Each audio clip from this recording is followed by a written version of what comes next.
Montana wilderness unfurls like a vast, untamed canvas, its edges frayed by jagged peaks and dense forests of pine and fir that stretch toward a sky often cloaked in gray.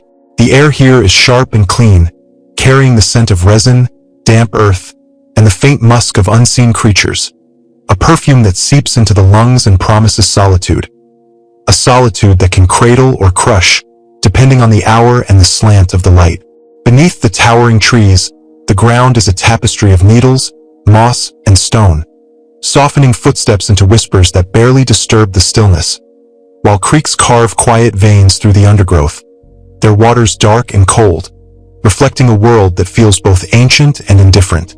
This is a land shaped by eons, its contours worn by the tread of trappers, miners, and those who sought refuge from civilization's clamor, yet untouched in its deeper reaches, where the woods fold into hollows too old to name. For those who crave escape, men and women fleeing the grind of cities, the weight of expectation, these forests offer a sanctuary as alluring as it is merciless. Cabins rise from the earth, rough-hewn from the surrounding timber, their walls weathered by decades of frost and wind, promising shelter from a world that never slows. But the wilderness has a way of turning shelter into a cage, of twisting silence into a scream, of bending the mind until it fractures under the weight of its own shadows. What begins as a life of simplicity can unravel into something darker, something that leaves behind tracks too deep, wounds too raw, and a presence that lingers like a stain on the soul. This is the story of Lyle Hemsworth, a man who fled to the backwoods of Montana a decade ago, building a life of solitude that shattered one crisp autumn day in an encounter that left evidence. Tangible, undeniable, and haunting, etched into the earth and his memory. The refuge, a life carved from silence. Lyle Hemsworth was a man who wore solitude like a second skin, a figure in his late 30s whose lean frame and weathered hands spoke of a life wrested from the wild. His eyes, a faded green shadowed by years of squinting into the sun, held a quiet resolve, a determination to carve out a space where the world's noise couldn't reach.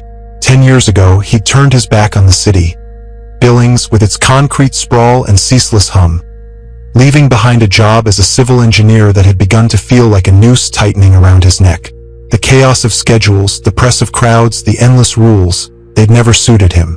So he sold what little he owned, bought a patch of land deep in the Montana backwoods, and built a cabin with his own hands, felling pines from the surrounding forest, their sap sticking to his palms as he shaped them into walls that stood sturdy against the wind. It was a simple place. One room with a tin roof, a wood stove that doubled as a cooktop, a small shed out back for tools and a generator he rarely used. No electricity ran through its veins, no pipes brought water from the earth. Just a well he'd dug himself, its bucket creaking with every haul, and a shortwave radio he fired up now and then to catch the weather or a voice to remind him the world still turned beyond the trees. The nearest town, a 2-hour drive down a dirt track that turned to mud in the rain, was a speck of civilization he visited only when necessity demanded. Once a month, maybe, for ammo, salt, or a bottle of whiskey to cut the chill. Out here, he answered to no one. He hunted deer and elk with a rifle slung over his shoulder, fished the creeks for trout with a line he'd braided himself, and read by the flickering light of a lantern, old paperbacks yellowing on a shelf he'd nailed to the wall. It wasn't an easy life. The winters were brutal, snow piling against the cabin until it groaned. The summers thick with mosquitoes that bit through flannel. But it was honest, and it was his.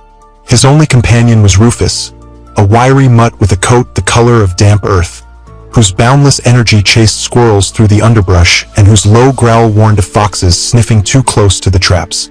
They'd settled into a rhythm, Lyle and Rufus, a partnership forged in the quiet of the wild, where words were few and trust was everything. That autumn morning began like any other, the sun rising slow and pale over Granite Peak, casting long shadows through the pines that stretched like fingers across the frost-kissed ground. The air was crisp, biting at Lyle's fingertips as he stepped onto the porch, his breath clouding in the dawn light. He stoked the wood stove, the crackle of kindling a familiar hymn, and brewed a pot of coffee in a dented tin pot, its bitter steam curling into the air. Rufus bounded ahead as Lyle slung his rifle over his shoulder, deciding to check the traps he'd set along the creek a mile north. Simple snares of wire and wood, baited with scraps to catch rabbits or the occasional fox. The forest hummed with life as they walked, birds chattering in the canopy, the rustle of small creatures darting through the underbrush, the creek's gurgle a steady pulse beneath it all. Rufus was in high spirits, nose to the ground, tail wagging like a metronome as he sniffed every tree and chased after squirrels he'd never catch. Lyle's boots crunched over pine needles, the weight of the rifle a comfort against his back, the solitude a balm to his soul. It was a morning like any other, until it wasn't. The woods, a silence that bites. The creek glittered under the morning sun, its waters cold and clear, winding through a thicket of pines that stood like sentinels against the sky. Lyle knelt by the first trap, pleased to find a rabbit snared, its fur matted with dew, then a fox in the next, its amber eyes glassy in death. A decent haul, enough for a few days' meals and a pelt to trade. He reset the snares with practiced hands, wire biting into his calluses, when Rufus stiffened beside him, a low growl rumbling from his throat. Not the playful bark of their wrestling matches, but a deep, wary sound that made Lyle's skin prickle. "What's got into you, boy?" he muttered, straightening, his eyes sweeping the dense thicket across the creek. The forest stretched out in an endless sea of green and shadow, the pines towering overhead, their branches knitting a ceiling that dimmed the light to a muted glow. Nothing moved, nothing stirred, just trees and silence, the kind that presses against the ears like a weight. He whistled for Rufus to settle, figuring it was a raccoon or a bobcat lurking out of sight, but the dog didn't budge, his hackles raised, eyes fixed on the dark beyond the water.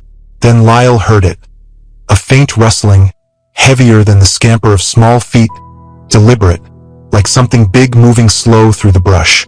His hand tightened on the rifle, the wood smooth against his palm, and he called out, "Who's there?" His voice cut through the stillness, sharp and hollow, swallowed by the trees. Silence answered, but it wasn't empty. The forest seemed to hush, birds falling quiet, the air thickening as if everything held its breath. Rufus whined, stepping back, and Lyle's heart kicked up a notch, though he told himself it was just a deer, a buck spooked by their presence. But then came the smell, foul, like rotten meat left to fester in the sun, strong enough to make him gag, his stomach lurching as he pressed a sleeve to his nose. "Come on, Rufus, let's go," he said, voice steady despite the unease coiling in his gut. They turned back toward the cabin, the creek's gurgle fading behind them, but the feeling lingered, a prickle at the nape of his neck, a sense that eyes followed their every step. The walk back was tense, every snap of a twig or crunch of leaves jolting Lyle's nerves, his head swiveling to scan the shadows over his shoulder. Nothing, just trees and the wind, rustling through the pines like a whisper he couldn't decipher. By the time they reached the cabin, the sun hung high, its light spilling across the clearing, the familiar sight of the weathered logs easing the knot in his chest. He busied himself skinning the rabbits and prepping the fox, the rhythm of the knife against flesh grounding him, Rufus curling up on the porch with a sigh. Mid-afternoon, he decided to chop wood. Winter was coming, and you could never have too much firewood. The axe bit into a hefty log, the crack of splitting timber echoing through the trees, when he noticed Rufus was gone. The dog usually lazed nearby, chasing his tail or gnawing a stick, but the porch was empty, the clearing silent.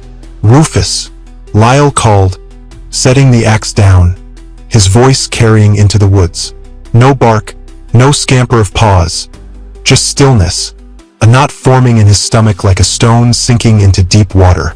He circled the cabin, expecting to find Rufus digging holes or harassing a chipmunk, but the dog was nowhere in sight. "Rufus, come here, boy," he shouted, louder now, the silence pressing back like a wall. Panic clawed at him, sharp and unfamiliar. He didn't scare easy, not after a decade out here, but Rufus was his shadow, his tether. Grabbing the rifle, he headed toward the creek, thinking the dog might have picked up a scent and wandered back.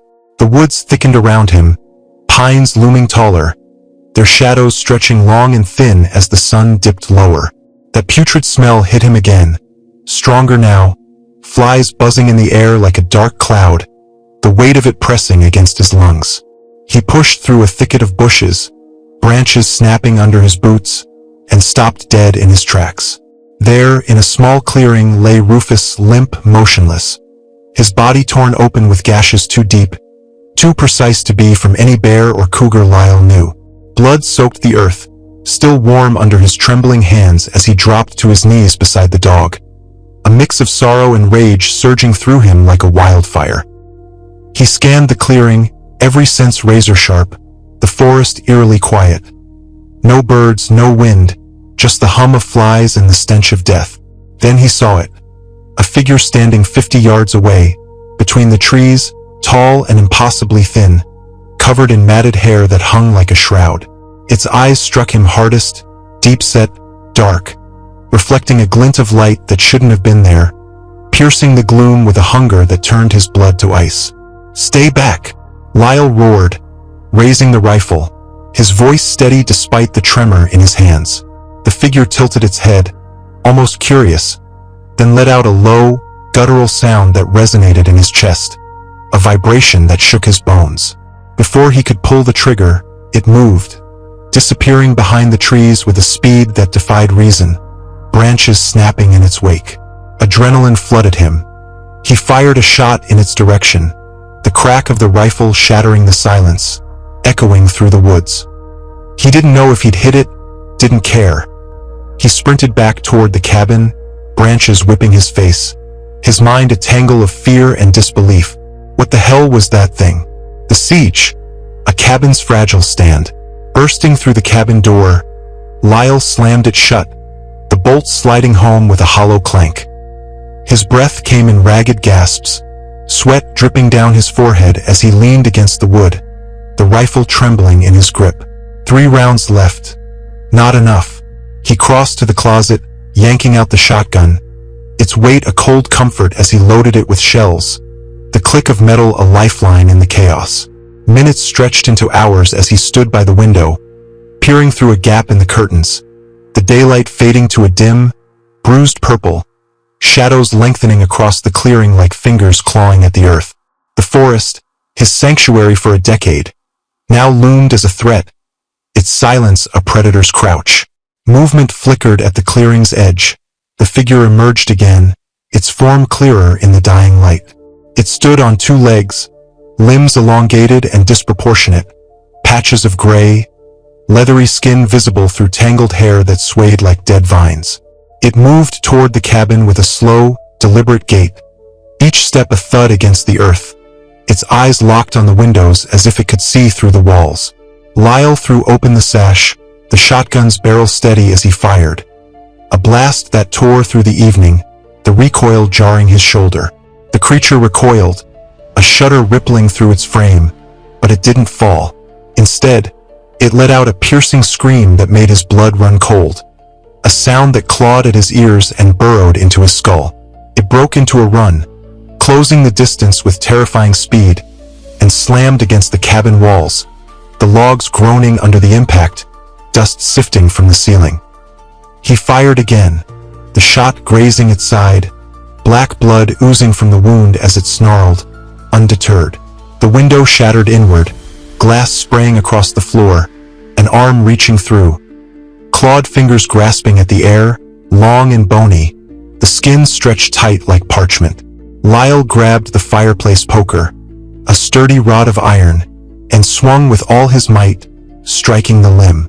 A howl of pain erupted, the arm retracting, but the creature pounded the door. Each hit a thunderclap that shook the frame, the hinges creaking as they began to give. Desperate, he remembered the flare gun in his emergency kit, a battered tin box under the bed. He snatched it up just as the door burst open, splintering inward, the figure filling the doorway, its eyes black pools of malice fixed on him. Without hesitation, Lyle aimed and fired. The flare struck its chest, erupting in a burst of bright, burning light, flames licking across its matted hair and leathery skin. The creature stumbled backward, shrieking, its thrashing knocking over the table as fire consumed it, the smell of burning flesh overwhelming, acrid and thick. Seizing the moment, he charged forward with the poker, driving it into the creature's midsection, the iron sinking deep. It wailed, knocking him to the ground, his shoulder slamming into the floorboards with a crack of pain. He scrambled back as it writhed, the flames spreading, its movements growing erratic until, with one last agonized cry, it collapsed into a smoldering heap. Lyle didn't wait to see if it was truly dead. He gathered what he could: backpack, food, ammo, the shotgun, and sprinted to his truck behind the cabin, the keys already in his hand from habit. The engine roared to life, gravel spitting under the tires as he tore down the dirt path, smoke rising from the cabin in the rearview mirror, a pang of loss twisting in his chest beneath the flood of relief. Survival was all that mattered now. Headlights appeared ahead. A pickup truck, its driver a middle-aged man with a weathered face who rolled down his window as Lyle flagged him down. "What's the hurry, friend?" the man asked, eyeing him skeptically. "There's something out there," Lyle said, voice steady despite the tremor in his limbs. "Something dangerous." The man nodded, noticing the blood and soot on Lyle's jacket. "Hop in, let's get to town." Lyle followed, keeping close, the drive a blur of trees and darkness until they reached the sheriff's office. The evidence, a truth too deep to bury. He told the sheriff everything. The tracks too large for any known beast, the stench of rot, Rufus's torn body, the creature's impossible form, the fight that left his cabin scarred and smoking. They looked at him like he was unhinged, a man broken by isolation. But when a search party went out the next day, they found the remains. The cabin's shattered door, the charred carcass of something the authorities couldn't identify, its bones twisted and blackened, too tall, too strange to be human or animal. Experts were called in, biologists, anthropologists, but no answers came, only shrugs and muttered theories about mutations or hoaxes. The sheriff filed it as an unexplained incident, the report gathering dust in a drawer, but Lyle knew the truth. Something ancient, something malevolent, stalked those woods, its presence etched into the earth. Deep gashes in the trees, the shed's wreckage, a tuft of iridescent hair he'd found near the creek, glinting under lantern light like no creature he'd ever known. The evidence lingers. A flare's burn mark on the cabin floor, the poker bent from impact, the silence that swallowed Amos's cabin, his body erased as if it never was. The Montana wilderness holds its secrets tight, in the hollows beneath the pines, where the wind whispers of things older than memory. Lyle left it all behind, heading east, but the dreams follow. Those glowing eyes, that guttural scream, a grin he never saw but feels in his marrow. Reader, could you live alone in those woods, trusting the silence to hold? Or would the first rustle beyond the trees drive you back to the light? Would you face the hollow's truth, or flee from what watches when the world goes still? The forbidden excavation unearths this tale, daring you to peer into the shadows where Lyle's nightmare waits.